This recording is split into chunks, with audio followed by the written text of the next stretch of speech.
Será que Deus é o culpado por nosso sofrimento? Luzia tem dificuldades para andar. Quando era criança, ela teve poliomielite, uma doença muito contagiosa que ataca o sistema nervoso. A doença afetou sua perna esquerda e ela passou a mancar.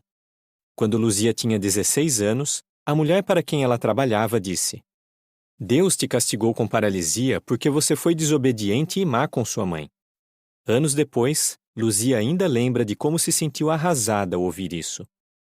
Quando Damares descobriu que tinha câncer no cérebro, o pai dela disse: O que você fez?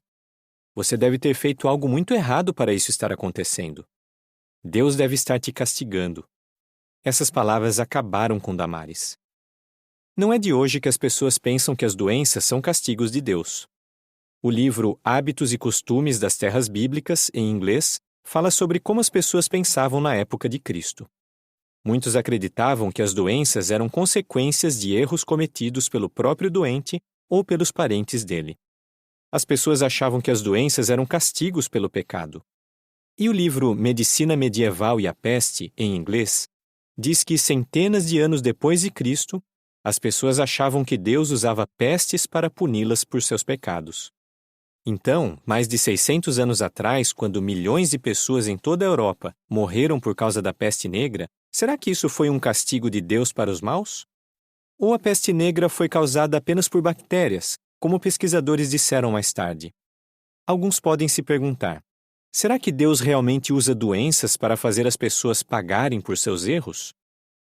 A nota diz: é verdade que no passado Deus puniu pessoas por pecados específicos algumas vezes. Mas a Bíblia não diz que hoje em dia Jeová está usando doenças ou tragédias para punir as pessoas por seus pecados. Fim da nota. Pare e pense. Se Deus usasse as doenças e o sofrimento para castigar as pessoas que merecem, será que Jesus teria curado tantos doentes quando esteve na Terra? Não acha que, ao curar as pessoas, Jesus estaria desfazendo os julgamentos justos de Deus? Mas Jesus nunca agiria desse jeito, ficando contra os julgamentos de Deus. Ele disse: faço sempre o que agrada a Deus, e faço assim como o Pai me ordenou. João 8:29 e 14:31. A Bíblia deixa bem claro que Jeová Deus nunca é injusto. Por exemplo, Jeová nunca iria causar um acidente de avião matando centenas de pessoas inocentes para punir um passageiro. Alguém que conhecia bem a justiça de Deus era um servo fiel dele, chamado Abraão. Abraão disse que Jeová nunca destruiria os justos junto com os maus, e que estava longe dele agir assim.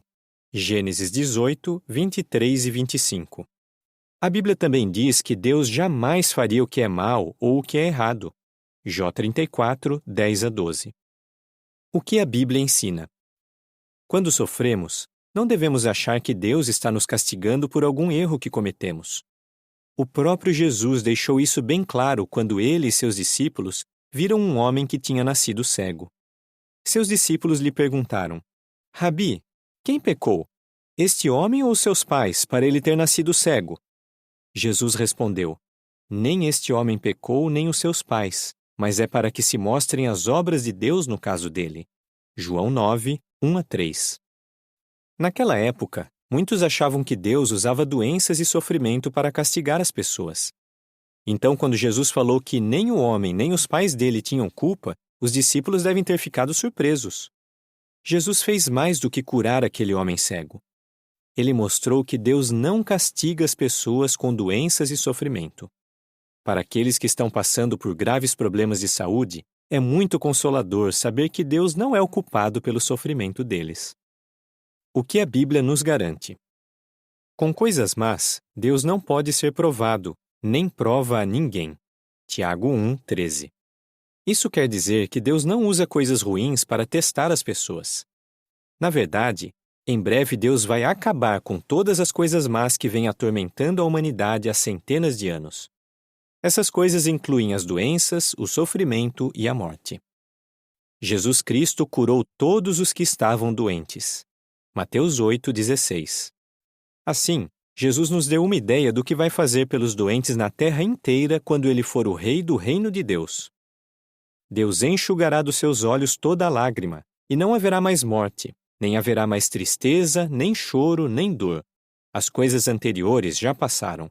Apocalipse 21, 3 a 5. De quem é a culpa? Então, por que passamos por tanto sofrimento? Faz muito tempo que as pessoas tentam achar a resposta para essa pergunta. Se Deus não é o culpado pelo sofrimento, então quem é? Vamos descobrir as respostas no próximo artigo.